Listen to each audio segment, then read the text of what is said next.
ఈ రాశులవారు కొంతకాలం ప్రయాణాలు చేయకపోవడం మంచిది. రాహువు, కేతువులు ఇప్పుడు తిరోగమనంలో పయనిస్తుంటారు అని జ్యోతిష్కులు చెబుతున్నారు. కేతువు ప్రస్తుతం కన్య రాశిలోకి వచ్చాడు. 2025 వరకు ఈ రాశిలోనే సంచరిస్తాడు. కేతువు ఒక రాశి నుంచి ఇంకో రాశిలోకి వెళ్లేందుకు 18 నెలల సమయం పడుతుంది. కేతువు ప్రభావంతో జీవితంలో ప్రతికూల పరిస్థితులు ఉంటాయని చాలామంది విశ్వసిస్తారు.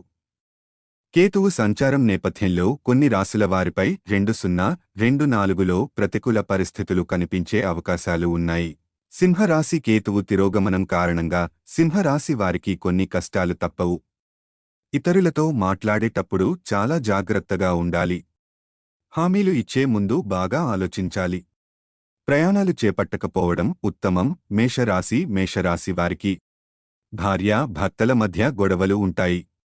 ఇతరులతో మాట్లాడేటప్పుడు జాగ్రత్తగా ఉండండి. సమాజంలో మీకు గౌరవం పెరిగినా ఆచితూచి వ్యవహరించాల్సిన సమయం ఇది.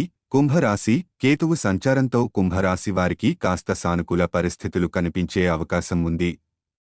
శత్రువులు దూరమవుతారు. సక్సెస్ సాధిస్తారు. కానీ కోపానికి మీరు దూరంగా ఉండాలి. లేకపోతే మీరే నష్టపోతారు. జాగ్రత్తగా ఉండాలి.